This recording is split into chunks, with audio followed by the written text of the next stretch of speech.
Investing in stocks versus cryptocurrencies. Are traditional, widely accepted investment vehicles like stocks that different than new digital assets like cryptocurrencies? Are there more or less compelling reasons to invest in stocks versus cryptocurrencies as retail investors? Hello, I'm Crypto Casey, and in this video, we are going to explore how investing in stocks actually shapes up against investing in cryptocurrencies from a valuation and utility standpoint. This video was inspired by a tweet thread by my favorite crypto economist at Tasha Labs, so be sure to give her a follow on Twitter for some great crypto content. Awesome. Let's explore the underlying value of stocks versus cryptocurrencies so we can make better investment decisions for our futures.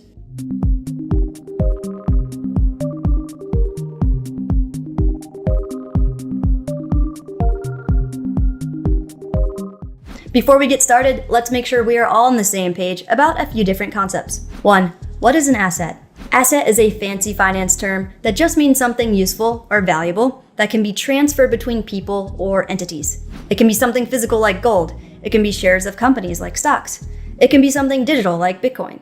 It can be something abstract like expertise. It can be a financial instrument like a retirement plan. And it can be anything that helps you generate income, like a car, computer, or cell phone, for example. Sweet.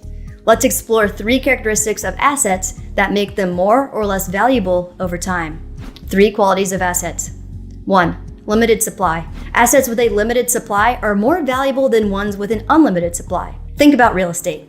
At least in the physical world, it is very limited and becoming price prohibitive for most retail investors. Bitcoin is also an example of an asset with a limited supply of only 21 million that will ever be in circulation. Both of these constitute a better store of value and wealth over time than assets like fiat or cash, whose supply can increase into oblivion as we've seen in the past few years. In addition to goods and services increasing in price from shortages and increased demand, the money we use to buy goods and services is decreasing in purchasing power or becoming less valuable due to its unlimited supply. As for stocks, the amount of shares a company issues, buys back, and similar causes the supply to fluctuate over time.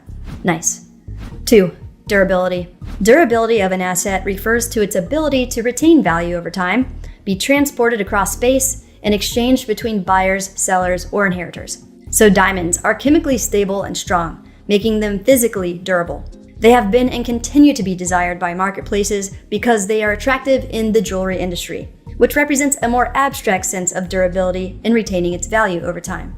In terms of Bitcoin and other crypto, their transparent and immutable existence on a decentralized blockchain ledger makes the digital assets extremely durable from the standpoint of its ability to exist, because the nature of the blockchain makes it hard to destroy while also making it easy to transport and be exchanged between buyers, sellers, and inheritors.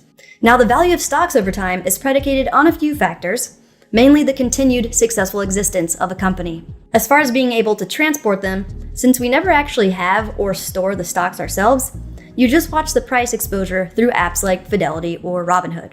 And you can't really send stocks to your family or friends. You can only hold them on the exchange or choose to buy and sell them on the exchange. Quality 3. Social agreement. Social agreement is simply when a substantial amount of people agree something is valuable or has value.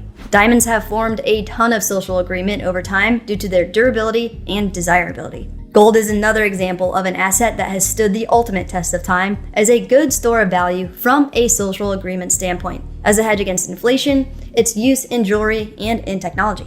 In the past several decades, stocks have garnered social agreement as well. In modern times, it's actually extremely difficult for social agreement to form around potential new digital assets like cryptocurrencies, because it requires a near-perfect storm of variables coming together at the right place and the right time. Things like laws, regulations, institutional recognition and adoption, retail recognition and adoption, and psychological phenomena surrounding the new potential asset, as well as trusted technological platforms capable of maintaining the new potential asset. So as social agreement for the original digital asset Bitcoin has formed and solidified over the past decade, it paved a new way for value of new and upcoming digital assets like cryptocurrencies to start gaining social agreement. And of these 3 qualities we covered about asset valuation, social agreement is the most important aspect for cryptocurrencies to garner, grow, and foster from a value perspective. As we will discover throughout this video, social agreement is not always based on an asset's underlying value or utility per se. For example, with the GameStop and AMC fiasco, we saw meme culture form around these particular assets that substantially increase their valuations. In the crypto markets, the same can be said for cryptocurrencies actually based on memes like Dogecoin and Shiba Inu. So memes are a new form of social agreement in both the traditional stock market and cryptocurrency market that represent a large group of people's overall sentiment. Sometimes that sentiment can be based off of figures and calculations, and sometimes that sentiment can represent a social movement like Dogecoin investors' way of sticking it to the man or Wall Street. Social agreement with stocks versus crypto. One of the main traditional valuation techniques that affect stock prices is the stock price times the total amount of company shares that equals the value of the company.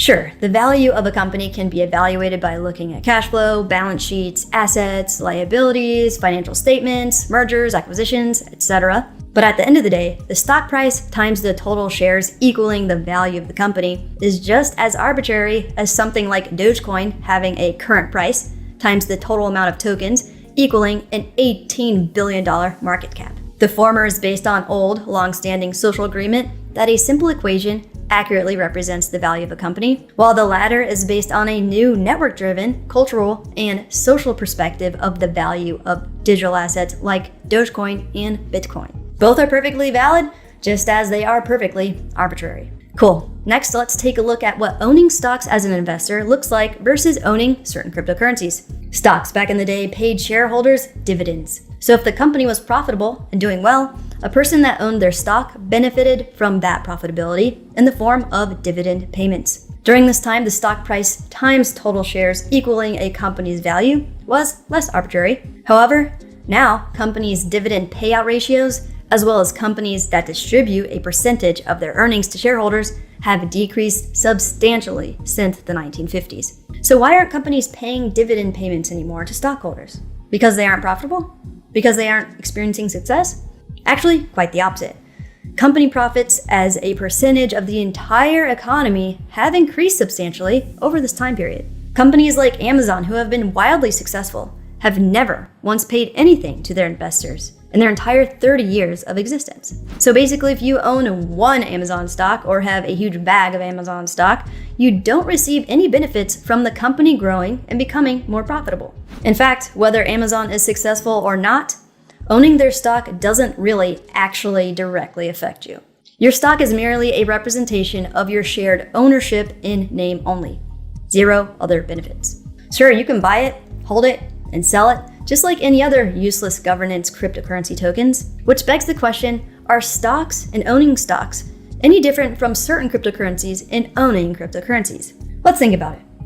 Amazon doesn't distribute any of its profits to you. Owning the stock is ownership in name only, and the only benefit you get is the opportunity to sell the stock at a higher price if it goes up. So how's this different than owning some Bitcoin or Dogecoin that at the time of this video do not offer any additional investment benefit, like a dividend? Well, in the case of crypto, if you hold it in your own wallet, you actually have possession, ownership, and control over it, not just a representation of ownership like a stock.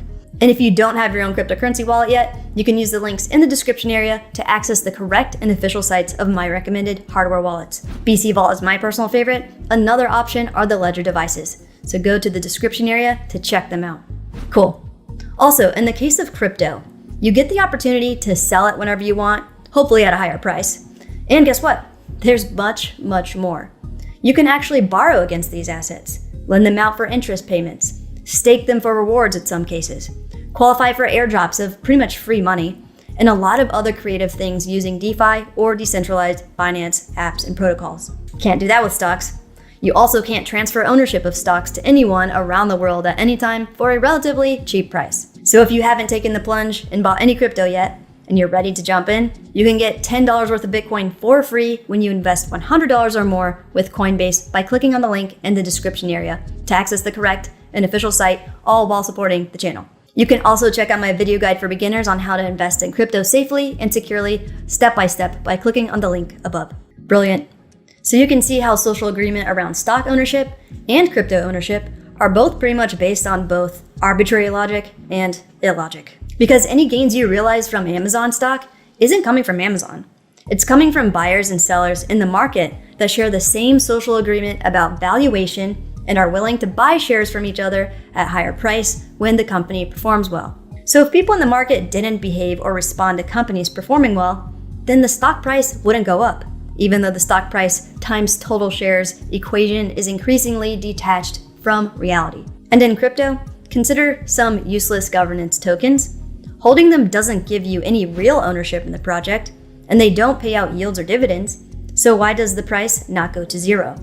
It's because people in the crypto market are applying the same socially agreed upon valuation method that people use in the stock market. The arbitrary token price times total supply equaling its value. Unfortunately, a lot of people are just gambling on projects in the crypto market because they don't know how to differentiate a project with potential from one that doesn't in the long term. And any returns or gains they realize come from other people in the market behaving the same way. So why is this concept important to understand as a crypto investor? Well, if we take the time to recognize how buyers and sellers in the market are determining valuations of projects, then we can make better investment decisions in the long term. Instead of sharing the same blind, arbitrary social agreement as other people in the market, like price per token times total supply equals its value, let's adopt a more reliable framework to assess the future value of crypto projects that considers the economic output generated by the cryptocurrency projects. So how do we assess the economic output generated by a cryptocurrency project? Well, I made a simple guide for beginners on how to do just that, specifically for layer 1 and 2 cryptocurrency projects. And you can also apply the same framework to other types of cryptocurrencies. You can check out that guide by clicking on the link above. Nice. So instead of blindly throwing money at projects crypto influencers shill without doing your own research, or instead of blindly adopting the arbitrary token price times total supply equals value of a project, check out that guide to start developing new skills to assess projects and their potential. Even though the collective, blind, arbitrary price times supply equals value method is still the most socially agreed upon method at this time, we will have an edge over the market going forward by paying attention to projects that are generating economic output, creating good profit-sharing structures for token holders within their ecosystems, similar to dividends, and that exhibit other positive performance indicators, like total transactions processed on their networks, volume, velocity, and other measurements we can tie to metrics like total supply to more accurately determine a project's value and viability in the future. Awesome. Thank you so much for taking the time to watch this video. If you enjoyed it, please make sure to like this video and subscribe.